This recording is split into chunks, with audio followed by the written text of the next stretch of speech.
They want the energy of the child before that chemical change happens, and so they rape children, and in doing so, they're literally sucking their energy out of them. Their life force. That's the word. And by the way, let me stop you. I know so much more about this now after the last few weeks. They are possessed by entities that operate just outside of visible light. These are the demons under other names that people have talked about and religions and ancient texts have talked about. And these demonic entities, they feed off human energy. They feed off the child's energy because they're possessing the rapist, if you like, of the child. David, I don't want to interrupt you, but we've got to for the break. That's what Frederick Mitterrand says in here. He calls it a ritual. The New World Order beast is genetically modifying your food, mixing vegetables with animals, and now experimenting with viruses. Without a long-term food solution, you will have just two options: starve, or surrender. All canned food supplies will eventually run out. What then? Grow your own healthy food and feed your family forever. SurvivalistSeeds.com is now the nation's largest bulk heirloom seed company. And it's owned by a real patriot, Big John Lipscomb. You can now have an infinite amount of healthy vegetables like a watermelon, a bundle of carrots, or tomatoes for a little more than a penny each. SurvivalistSeeds.com. And now you can go into business with Big John at SurvivalistSeeds.com by becoming an affiliate. See his link at SurvivalistSeeds.com.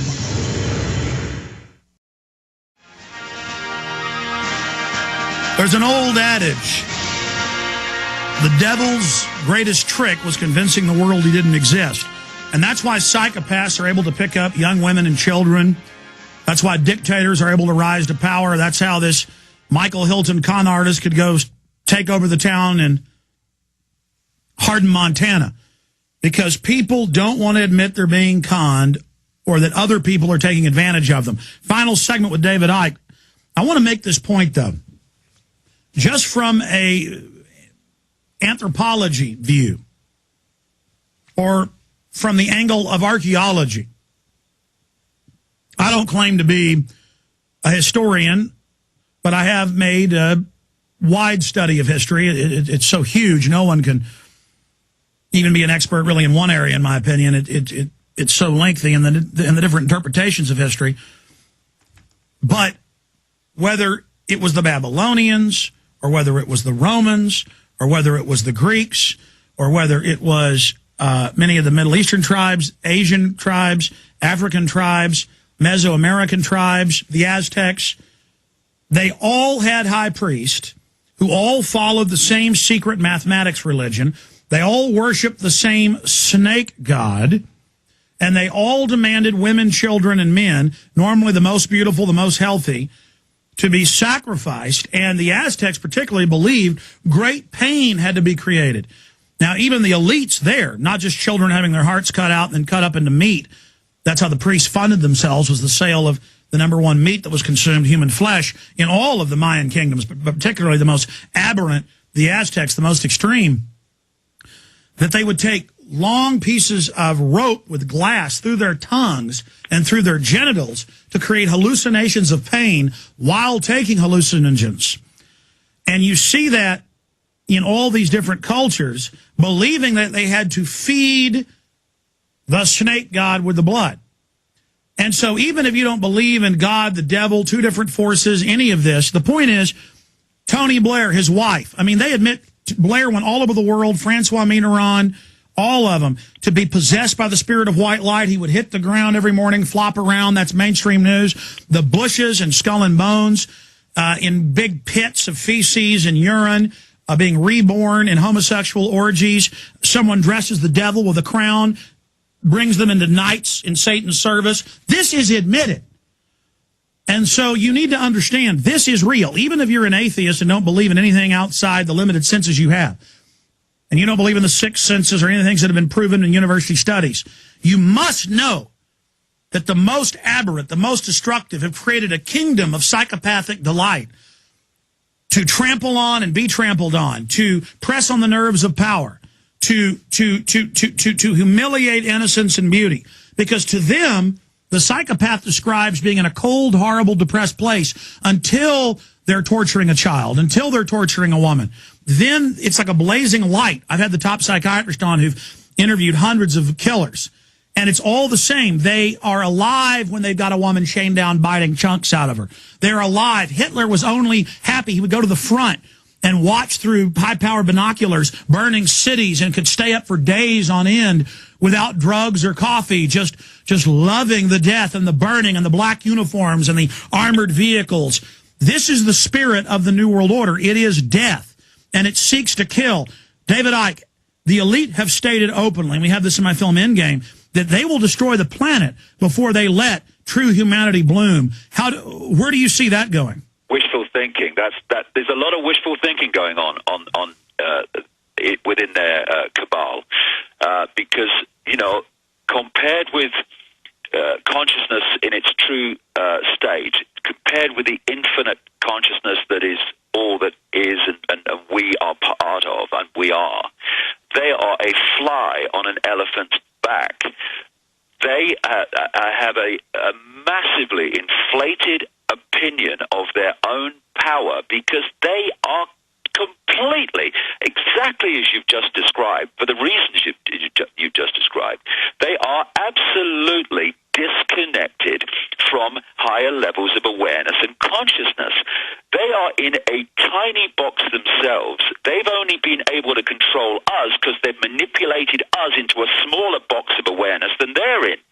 And when we awaken, this is why they're terrified of it, we just blow the fly off the elephant's back when we're in our true power. And this vibrational change, this consciousness shift, this consciousness awakening that's coming, they're going to get blown away by it eventually in a few years from now, because they don't have the power they think they have, because they're in a bubble. Therefore, they don't know the picture either. They don't know the big picture. They can't access at that level that's got the big picture. And the big picture is what is now manifesting itself through more and more and more people, and the big picture is going to bring this down. There's many people I wouldn't like to be for the next little part of our existence, and every single one in the control system is top of that list. I really wouldn't like to be them when they realize the true nature of what's actually going on. That's right. They punish themselves when they realize that they're damming themselves off from the universe. We don't punish them. The Creator doesn't punish them. They punish themselves. What happens to them, David Icke, as the shift occurs?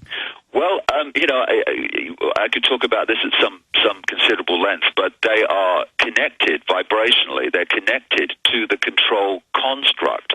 It's a vibrational construct, and they're connected to it. They're part of it. And when that comes down, well, they're out of here. They're out of here. They're not going to be here anymore.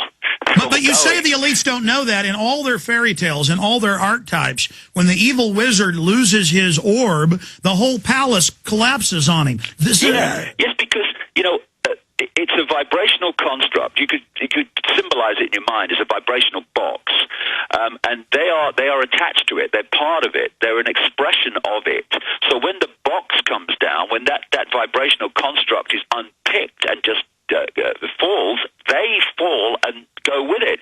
At the physical level, these guys are going out of existence because obviously, as consciousness, higher levels of themselves that they're completely disconnected from, that continues to exist because we are all eternal consciousness. But that level of them that has become isolated in this reality to the point where they're completely disconnected from the true level of who they are, that's going when this change takes place. I want to throw out a few other points, just getting back to the lay of the ground, the topography here in the third dimension, David Icke. They are now, there's no doubt the awakening's happening, and we're always saying it's happening, but now it's exponential in whole magnitudes of level. So is their tyranny. Obama being announced the Peace Prize for torture and expanding wars, throwing it in our face, saying this is what we honor, a sick joke, handing the internet fully over to ICANN and the UN 2 weeks ago. Open announcements of the end of the dollar. Open announcements of world government. They're moving on every front. there is no doubt that they are attempting to make their final move. Why are they doing this at this time?